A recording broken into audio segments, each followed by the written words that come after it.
Shalom. Shalom. Ya, kita bersyukur kepada Tuhan karena Tuhan baik. Kebaikan Tuhan kita bisa alami sampai pada saat ini. Ya, kekuatan meskipun ya kalau sakit-sakit kadang-kadang seperti misalnya di kesaksian, ya tetap mengalami proses. Sekian lama kita tidak bertemu dan tidak bisa bertemu lagi sebagai kemurahan Tuhan. Ya, Tuhan masih bersukacita. Jadi memang juga saat ini karena soalnya beribadah, seorang tiap minggu sudah sering di rumah tapi tidak beribadah. Sehingga tetangga mari sudah pakai dasi, suruh pakai dasi.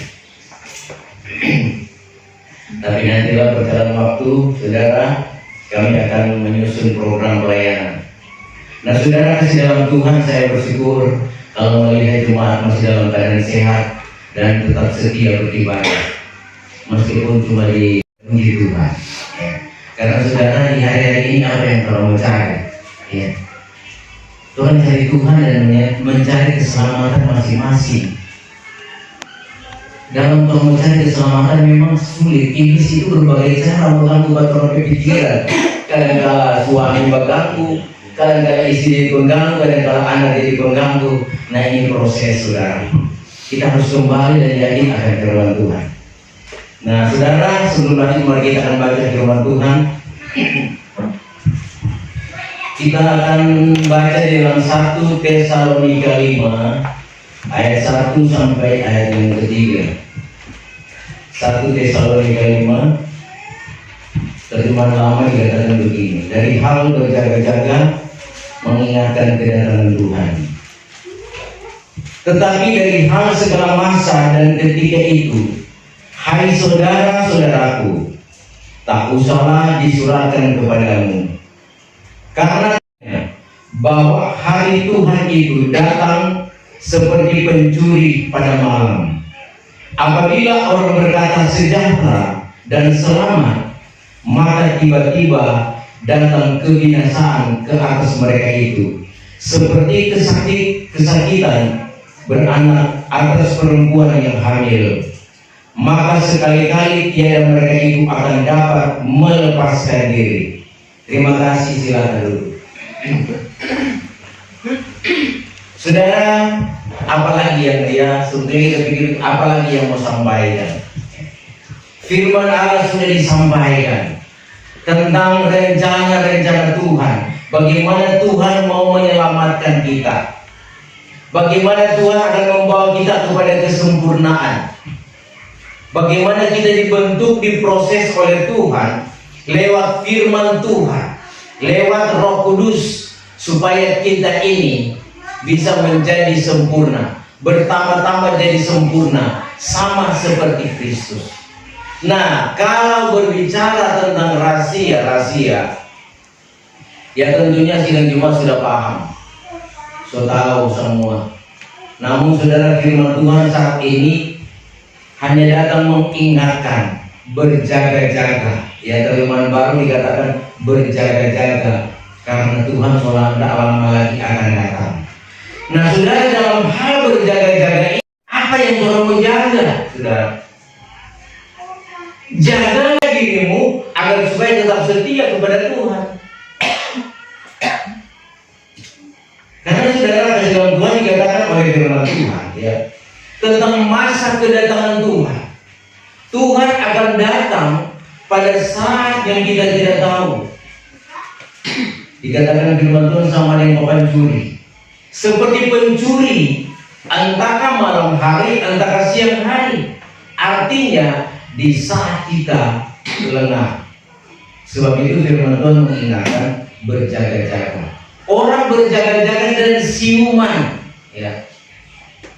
Kalau kita berjaga, tentu kita tahu. Dan saudara sekali, kita siuman, artinya ya boleh tak tidur tapi itu hati berjaga-jaga. Dan mungkin kita bisa dikatakan sama dengan orang bio ini bilang tidur ayam. Artinya dapat dengan apa juga dia langsung suka bangun. Nah, saudara di dalam Tuhan, ya, kenapa kita harus berjaga-jaga? Karena kita berada di dunia ujung akhir zaman. Ya. Tuhan sudah lama lagi akan datang untuk menjemput kita. Orang yang sudah sempurna tubuh jiwa dan roh itu tatkala dia datang di materai yang ke-6 ya. Materai yang ke-4. Materai yang ke-6, materai yang ke-7 pengangkatan. Nah, saudara, Tuhan akan datang secara pribadi. Bukankah kita sering mendengar kematian di sekitaran kita? Itu tandanya Tuhan sudah datang secara pribadi. Nah, keadaan kita juga di hari-hari ini, Tuhan pasti akan datang yang kita tidak tahu. Tapi kalau kita berjaga-jaga, orang nggak usah takut ya. Kalau mau tidur, tidurlah ya. Yang penting tatkala bangun, awali dengan doa ya. Berdoa, minta pertolongan Tuhan dalam melaksanakan tugas sepanjang hari, sehingga sepanjang hari itu boleh diberkati Tuhan, disertai oleh Tuhan. Dan juga kalau semua tidur, berdoa, artinya mengucap syukur, terima kasih atas segala pertolongan Tuhan. Nah saudara, kita perhatikan hal-hal yang akan terjadi tatkala Tuhan Yesus akan datang. Kita membaca firman Tuhan di dalam Matius 24. Matius 24, coba minta tolong dibaca ayat 37 sampai 42. 37 mulai. Sebab sebagaimana halnya pada zaman Nuh, demikian pula halnya kelak pada kedatangan Anak Manusia. Demikian juga pada zaman Nuh, sama juga dengan sama kedatangan Anak Manusia. Sebab sebagaimana mereka pada zaman sebelum air bah itu makan dan minum, kawin dan mengawinkan sampai kepada hari Nuh masuk ke dalam bahtera, dan mereka tidak tahu akan sesuatu sebelum air bah itu datang dan melenyapkan mereka semua. Demikian pula lah halnya kelak pada kedatangan Anak Manusia. Pada waktu itu, kalau ada dua orang di ladang, yang seorang akan diangkat, yang seorang akan dibawa, dan yang lain akan ditinggalkan. Kalau ada dua orang perempuan sedang memutar batu kilangan, yang seorang akan dibawa, dan yang lain akan ditinggalkan. Karena itu berjaga-jagalah, sebab kamu tidak tahu pada hari mana Tuhanmu datang. Iya, sampai di sana. Sebagaimana terjadi pada zaman Nuh. Nuh itu diperintahkan oleh Tuhan untuk bangun bahtera. Bangun bahtera lagi di atas gunung. Itu hal yang tidak masuk logika manusia. Masa mau bikin kapal, mau bikin perahu di atas gunung? Seharusnya orang kalau bikin perahu ya di pinggir pantai lah, supaya tinggal mau dorong motor sedikit sudah di air. Ini bikin di atas gunung. Demikian juga hal kedatangan Anak Manusia. Nah kita ini saudara sekalian, seperti Nuh disuruh oleh Tuhan untuk bangun bahtera, maka mari kita bangun bahtera, bikin di atas gunung. Ya. Bahtera itu adalah berbicara tentang kehidupan pribadi, ya. Di mana kita saudara sekalian membangun keselamatan, ya, kalau membangun di atas gunungnya Tuhan di Sion. Di situ kita dibangun dengan firman Allah yang benar, pengajaran yang benar, dan ada Roh Kudus yang memampukan, dan ditambah dengan kesetiaan kita kepada Tuhan. Inilah yang pembangunan yang sedang kita lakukan. Orang tidak tahu. Di luar sana tidak tahu bahwa kita sedang membangun tubuh rohani. Ya, yang paling pokok tubuh rohani, saudara. Karena tubuh jasmani itu ya akan kembali kepada debu, tetapi yang rohani itu akan kekal. Ini yang sedang kita bangun. Saudara, saudara sekalian, ya, banyak kita melihat yang saudara sekalian pandang enteng dengan ibadah. Pandang enteng dengan saudara sekalian datang kepada Tuhan, sehingga didatangkan oleh firman Tuhan, tatkala air bah itu datang, semua mati, tinggal keluarga Nuh yang tertinggal. Nah saudara kasih dalam Tuhan, apabila akhir zaman ini Tuhan akan datang, ya Tuhan akan datang. Ya dia akan datang saudara sekalian bisa lewat bencana, bisa lewat saudara sekalian kecelakaan. Ya bencana misalnya gempa bumi, ada tanah longsor, ada banjir, manusia banyak meninggal. Bahkan bencana-bencana yang lain. Yang saudara sekalian kita menunggu sekarang Tuhan datang secara umum. Dan apakah dia datang itu kita sudah siap? Ini jadi pertanyaan saudara. Sebab itu saudara sekalian, kesiapan itu sangat penting. Orang Israel itu paling takut kepada Tuhan. Kenapa saudara sekalian? Karena yang bikin dosa. Nah kita ini saudara sekalian, apakah terlalu berani dengan Tuhan kepada Tuhan? Kalau sekarang kira-kira, apakah kita kalau berdapat dengan Tuhan nyaman-nyaman, atau artinya berkenan kepada Tuhan? Tapi paling banyak orang menghindar dari Tuhan. Begitu tuh Pak Sony. Pak Sony yang menghindar dari Tuhan, Ibu Selvi, Pak Yori.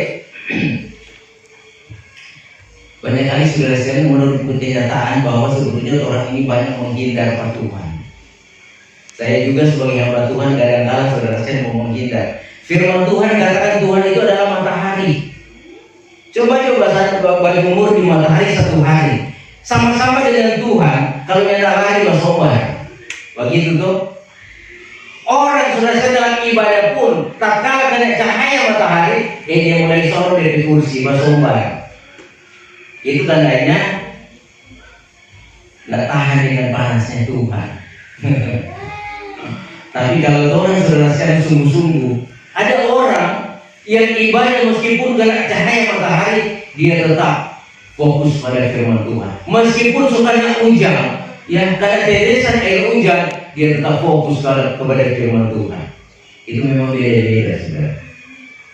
Oleh sebab itu, ya, memperhatikan semua ini kita diajarkan oleh Tuhan. Bagaimana kita melakukan semua yang berkenan kepada Tuhan. Kita lanjut, saudara.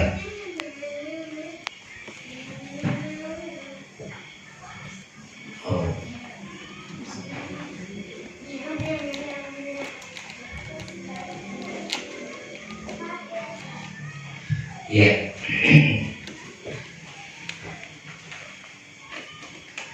Yang terjadi tatkala Tuhan datang, ya. Coba lagi kita akan membaca ayat 9, Matius 4 ayat 9 sampai ayat yang ke-12. Ayat 9 mulai. Pada waktu itu kamu akan diserahkan supaya disiksa, dan kamu akan dibunuh, dan akan dibenci semua orang oleh karena namaku. Dan banyak orang akan murtad, dan mereka akan saling menyerahkan dan saling membenci. Banyak nabi palsu akan muncul dan menyesatkan banyak orang. Dan karena makin bertambahnya kedurhakaan, maka kasih kebanyakan orang akan menjadi dingin. Iya, terima kasih. Ya. Kamu akan diserahkan dan disengsarakan, kamu bahkan akan dibunuh. Kamu akan dibenci oleh segala bangsa oleh namaku. Saudara, memang kebencian di dunia ini akan bertambah-tambah.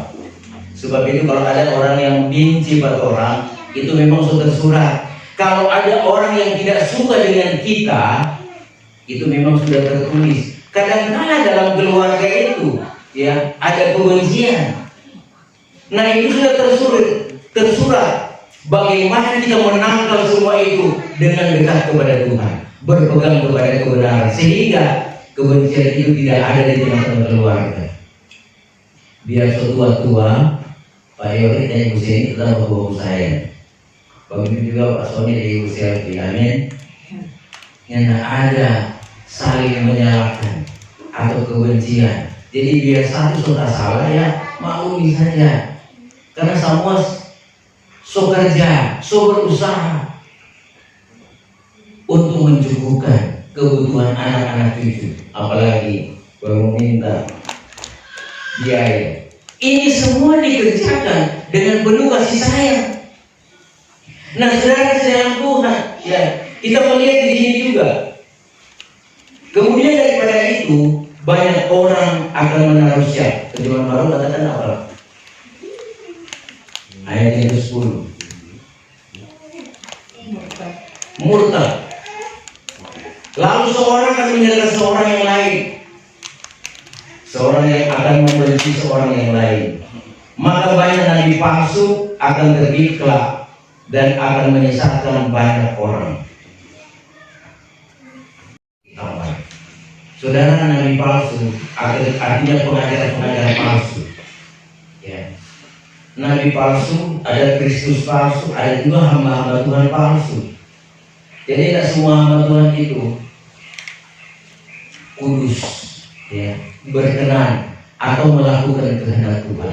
Kadang-kadang hamba Tuhan itu hanya menampilkan figur sehingga bisa disukai. Ya. Saudara, bukan sebetulnya dia pengkhotbah atau DP khotbah bagus, DP penampilan bagus, baru kita lihat disertai itu, bukan begitu. Kemudian juga jemaat yang datang, bukan juga jemaat yang manis-manis, so pakai baju baru, pakai baju gagah, so setia, bukan begitu, saudara. Atau so tampil membawa pujian, berdoa. Belum, saudara, sekarang sampai di situ. Tetapi bagaimana orang menjadi berkenan kepada Tuhan, yaitu tatkala dia mengeluarkan buah. Karena dari buahnya itu bisa dikenal. Amin. Jadi saya pun, saudara sekalian, kalau cuma sekedar khotbah, tidak ada buah, percuma di kemenangan Tuhan. Cuma pun biar setia. Tapi kalau tidak berbuah, buah yang baik tentunya, Tuhan akan tolak nanti. Nah, ini sudah sekali memang berat. Kita tuh dituntut Tuhan 3 macam buah: bertobat, tinggalkan kejahatan, kemudian pelayanan, melayani, kemudian buah Roh Kudus. Ini memang saudara sangat sulit bagi kita. Tetapi tak dapat tiada, Roh Kudus itu akan memampukan kita. Yang penting kita percaya dan melakukan kehendak Tuhan. Saudara, memang keadaan di akhir zaman ini kita sudah nyata, kita sudah lihat, orang sudah lihat keadaan-keadaan yang terjadi. Di mana saudara sekalian di medsos pun gitu. Ya, soal pembunuhan itu soal biasa. Apalagi cuma orang sakit. Orang ditolak, ada perkelahian, itu saudara sekalian. So nyata di medsos. Namun saudara sekalian, kita memperhatikan firman Tuhan pun sudah menuliskan hal-hal yang sedang terjadi yang tak dapat tiada, saya dan saudara akan alami. Mari kita baca dalam 2 Timotius pasal yang ketiga. 2 Timotius 3 ayat 1 sampai ayat yang ke-5. Ini hal-hal yang terjadi di akhir zaman. 2 Timotius 3 yang pertama. Perhatikanlah, pada akhir zaman akan datanglah suatu masa yang sukar. Iya, perhatikan akhir zaman. Ya. Karena segala orang akan mengasihi dirinya sendiri dan tamak akan uang, membesarkan dirinya, congkak, mengumpat orang, durhaka kepada ibu bapanya, tiada syukur fasik, tiada berpengasihan, tiada mau berdamai, memfitnahkan orang, tiada memerintahkan dirinya, garam tiada gemar akan baik. 4. Pembelot, angkara, sombong, melebihkan kesukaan daripada mengasihi Allah. 5. Yang merupakan dirinya seperti orang beribadat, tetapi kuasa ibadat itu telah ditolakkannya, maka daripada orang itu palingkanlah dirimu. Iya, saudara, kita perhatikan. Memang Pak Sony baca cepat-cepat, tetapi saudara, ini rahasianya ini memang luas sekali. Dan inilah yang terjadi, ya, yang terjadi di tengah-tengah dunia ini, termasuk di tengah-tengah desa Bio ini, Kecamatan Rataan Timur, Mitra, saudara. Perhatikanlah bahwa pada akhir zaman akan datang suatu masa yang sukar. Ini masa sukar. Ini ujung zaman masa yang sukar. Bagi contoh Ibu Seni, kita melihat persaingan yang saudara kadang-kala dengan berbagai cara meskipun menyakiti agar supaya bisa diberkati. Karena segala orang akan mengasihi dirinya sendiri. Jadi saudara sekalian, karena kasih orang makin tawar, orang akan mengasihi dirinya sendiri, tidak pusing dengan orang lain, tidak peduli dengan orang lain. Itu yang akan terjadi. Kemudian ya, apa lagi? Tama akan uang. Ya, artinya ya uang itu yang mengatur dia, bukan dia yang atur itu doi, tapi doi yang atur. Kalau ada doi dia senang, tapi kalau tidak ada doi dia stres. Ya. Kalau ada doi saudara, kadang-kadang dia salah pergunakan, bukan untuk memuliakan Tuhan. Apalagi membesarkan dirinya, menganggap diri besar, menganggap diri sudah luar biasa. Itu yang terjadi. Kemudian congkak. Congkak ini adalah sombong, ya. Nah, saudara, kesombongan ini memang beda-beda tipis, ya. Karena kadang-kadang saudara dalam kehidupan kita tanpa kita sadari orang ini saudara sekalian kadang-kadang ada beberapa sombong sedikit, ya. No, saudara sekalian, namanya manusia tidak ada kurang sama dengan orang lain bilang sama dengan pusat basah, ya. Tetapi dia kalau ada penampilan dia tetap ada kesombongan. Artinya dia kasih tunjuk bahwa dia itu ya memang itu ya baik dan ramah, dia itu ada ya berhikmat dan diberkati Tuhan, ya. Kemudian apa lagi? Mengumat orang, ya. Ini mengumat orang artinya saudara ya selalu yang mempersalahkan orang, durhaka kepada ibu bapaknya, durhaka kepada ibu bapaknya, hanya pemberontak. Ini tentunya berbicara tentang anak-anak. Kalau jemaat itu kepada Bapa di sorga, dia adalah mengucap syukur, ya. Jadi apapun yang dia alami, yang dia rasakan, tidak ada ucapan syukur kepada Tuhan. Ini menurut ukuran firman Tuhan. Meskipun kita di tengah-tengah dunia ini, kalau kita diberkati dan kita mengucap syukur, nah Tuhan dia di situ. Ucapan syukur yang bagaimana? Apakah berkenan kepada Tuhan atau tidak? Sebab itu Tuhan katakan, Rasul Paulus katakan tidak mengucap syukur. Karena memang mengucap syukur kepada Tuhan itu memang tulus beribadah dan benar-benar melakukan dengan segenap hati. Karena kadang-kadang yang terjadi ini memang kita tidak usah sambung-sambungi. Kadang-kadang dalam kita membuat ucapan syukur, mau bikin pesta misalnya, pesta perkawinan, itu hari ulang tahun. Kadang-kadang saudara sekalian suami istri bakal lain. Mana ini, mana itu, syukur ini, mau tambah ini, tambah itu, begitu tuh Ibu Seni.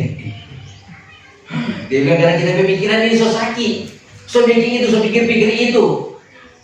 Kadang-kadang jadi begitu. Nah saudara sekalian, ucapan syukur yang bagaimana yang Tuhan minta, itu memang sering terjadi. Kadang-kadang orang mempersalahkan, apalagi sudah cukup, so habis ini, nah banyak tamu mau datang, so kurang ini. Tapi kadang-kadang dia mempersiapkan lebih. Apa sebab dia mempersiapkan? Mau kasih tunjuk orang atau dia persediaan banyak. Dia makanan banyak macam, dia minuman itu wow, ya. Sehingga bikin acara sebelum sampai tengah malam, kemudian menyanyi.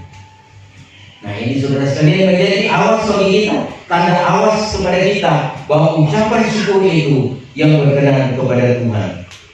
Kemudian fasik, ya. Fasik itu artinya orang yang sudah meninggalkan Tuhan, tidak mau lagi melakukan kehendak Tuhan. So tahu kebenaran tetapi tidak mau melakukan. Tiada berpengasihan, ya termasuk tahu dia tidak punya kasih. Tiada mau berdamai. Saudara, ya kalau Jumat sini saya lihat selalu berdamai. Biar baku-baku toki sama dengan batu di kuala, tapi kalau sumber satu ada damai, ada sejahtera, ada sukacita. Amin. Kemudian apa lagi? Memfitnahkan orang, atau terjemahan baru menjelekkan orang. Ya, jangan saudara kita menjelekkan orang atau fitnah orang. Apa sebab itu Tuhan marah. Tiada memerintahkan dirinya, jadi tidak kontrol diri. Garang, ya, tiada gemar akan baik, jadi tidak suka soal kebaikan, soal kebenaran dia tidak suka. Itu akan terjadi di akhir zaman ini. Pembelot angkara, kalau memang dalam menguraikan ini panjang, sombong, ya, melebihkan kesukaan daripada mengasihi Allah. Jadi dia lebih fokus kepada dirinya sendiri daripada mengasihi Tuhan. Apalagi yang merupakan dirinya seperti orang beribadah, tetapi kuasa ibadah itu telah ditolakkannya. Maka daripada orang itu palingkanlah dirimu. Jadi saudara, orang beribadah kepada Tuhan tetapi tidak sungguh-sungguh menolak kuasa ibadah. Ini saudara sekalian, hati-hati jangan terjadi kepada kita orang kabar pengantin. Orang usaha sebenarnya ibadah, tetapi orang pihaknya tidak tertarik dengan Tuhan. Orang yang dengar firman Tuhan, orang abaikan firman Tuhan. Nah tentunya firman Tuhan ini meskipun keras, tetapi ini membentuk kita. Tuhan proses satu orang saudara. Karena saudara, di tanpa ibadah ini, ya, tanpa ibadah ini adalah merupakan bengkel rohani. Jadi yang rusak itu dibetulkan, ya. Jadi semua yang terjadi adalah kehendak Tuhan. Kadang-kadang hati kita tidak sesuai dengan firman Tuhan, mau ikut mana, mau ikut orang hati atau ikut firman.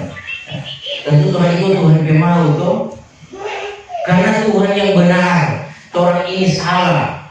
Kalau orang ikut Tuhan mau, maka Tuhan juga akan mengabulkan permintaan kita. Nah itulah yang terjadi di akhir zaman ini. Itu semua dikerjakan oleh kuasa kegelapan iblis. Jadi iblis saudara sekalian, karena waktunya sudah singkat, dia akan berusaha mencari siapa yang bisa dia hancurkan. Dia bisa pengaruhi, kasih bakal lain, orang tua dan anak, ada kebencian, ya. Kasih bakal lain suami istri, kasih bakal lain orang Jerman, itu iblis bekerja. Nah saudara sekalian, kalau orang sudah tahu itu iblis bekerja, jangan orang ikut iblis berlalu. Karena saudara sekalian, kalau orang terlibat di dalamnya, orang juga akan jadi bersalah di pemandangan Tuhan. Jadi kalau kita pun dibenci, ya jangan kita balas kebencian. Saya juga saudara sekalian memang mengalami hal yang demikian. Kadang-kadang saudara sekalian dalam keadaan tidak berdaya, tetapi ada juga yang datang memberikan motivasi. Bahkan di Google pun itu memberikan motivasi, dan kita semakin sadar bahwa sebetulnya orang jadi orang percaya, pengikut Kristus harus menderita. Kalau tidak menderita, itu dipertanyakan masih dengan Tuhan atau sudah tidak dengan Tuhan. Karena itu firman Tuhan sudah katakan bahwa kamu dianugerahkan bukan saja percaya kepada Tuhan dan menderita bersama Tuhan. Amin. Jadi harus menderita saudara. Nah ini adalah pekerjaan iblis. Bagaimana iblis saudara sekalian, dia berjalan mencari siapa yang dapat diluluhnya. Artinya saudara sekalian, ada celah bagi kita, dia akan masuk. Dan kalau dia masuk saudara sekalian, dia akan merusakkan kehidupan kita. Yang pertama dia akan rusakkan saudara adalah pikiran kita. 2 Korintus 11 ayat yang ketiga. Coba minta tolong dibaca.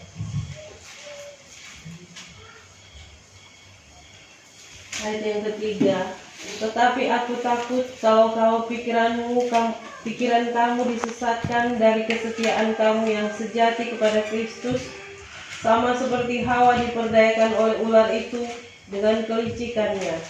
Iya, saudara. Ya, dalam terjemahan lama itu rusak pikiran. Tatkala ya Hawa diperdaya oleh iblis, maka rusaklah pikirannya. Demikian juga gereja Tuhan yang di zaman ini, saya dan saudara. Kalau iblis masuk, saudara, maka pikiran kita akan rusak. Kalau pikiran sudah rusak, maka saudara sekalian akan ada kebencian, akan ada percecokan, akan ada pertentangan di dalam keluarga, akan ada peperangan. Karena memang iblis itu dia datang untuk membunuh, membinasakan. Tetapi Tuhan datang untuk menolong kita, memberkati dan memelihara kita. Itu di dalam Yohanes 10 ayat yang ke-10. Nah, oleh sebab itu saudara memperhatikan semua ini, iblis yang pertama dia datang menghancurkan pikiran kita. Kemudian dia merampas harta benda kita. Dan saudara sekalian, dia bisa memisahkan kita, suami, istri, dan anak-anak. Karena memang sudah disuratkan juga dalam Matius pasal yang ke-10. Tuhan datang itu untuk menceraikan orang seisi rumah, suami, istri, dan anak-anak. Jadi kalau ada 5 orang, 3 lawan 2, 2 lawan 3, artinya tidak sejalan dengan kebenaran. Ada yang ikut firman Tuhan, mengerti dan melakukan, ada yang tidak melakukan. Begitu. Jadi kalau nyanda kontrak, nyanda seimbang atau seiman, ya akan terjadi percekcokan. Tetapi kalau semua seia, sepikir, sekata, di dalam Kristus ada kedamaian, ada sukacita, maka saudara saya tidak akan ada percekcokan. Demikian juga di tengah-tengah jemaat, kalau orang seia, sepikir, sekata, lakukan sesuai dengan kehendak Tuhan, maka saudara kita akan mengalami suatu pemulihan dan menuju kepada kesempurnaan, kebaikan. Dan ini yang Tuhan mau.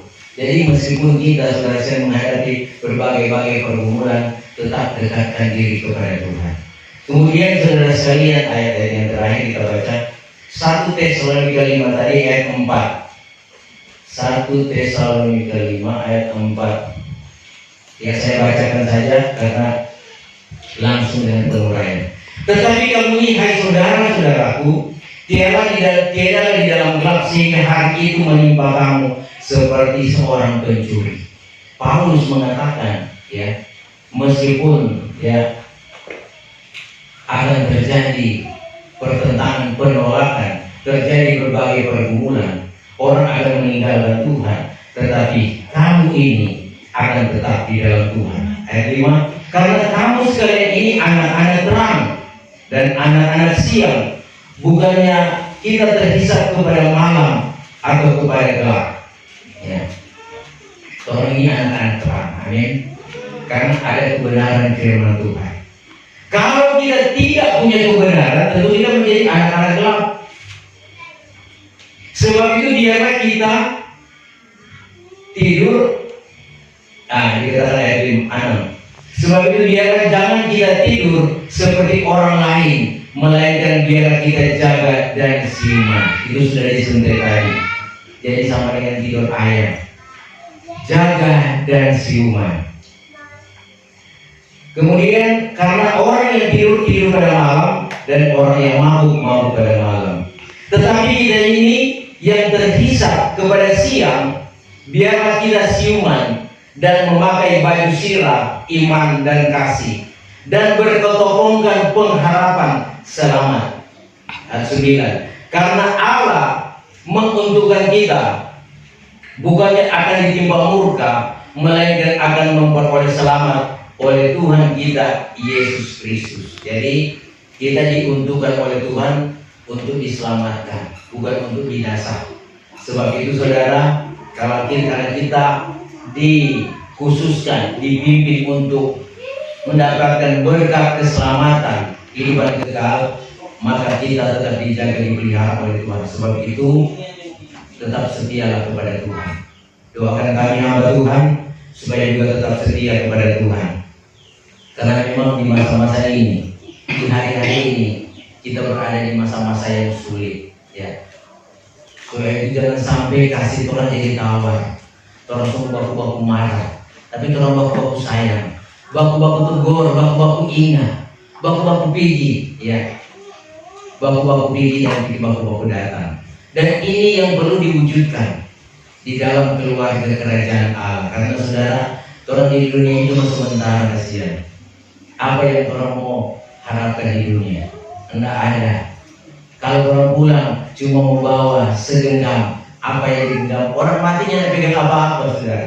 Jadi kalau mau mati mau pulang ke sana, tidak bawa apa-apa, semua kasih tinggal. Sebab itu apa yang ada di hati kita, kebenaran firman Allah itu mengatakan perbuatan kita akan menyertai kita ke sana.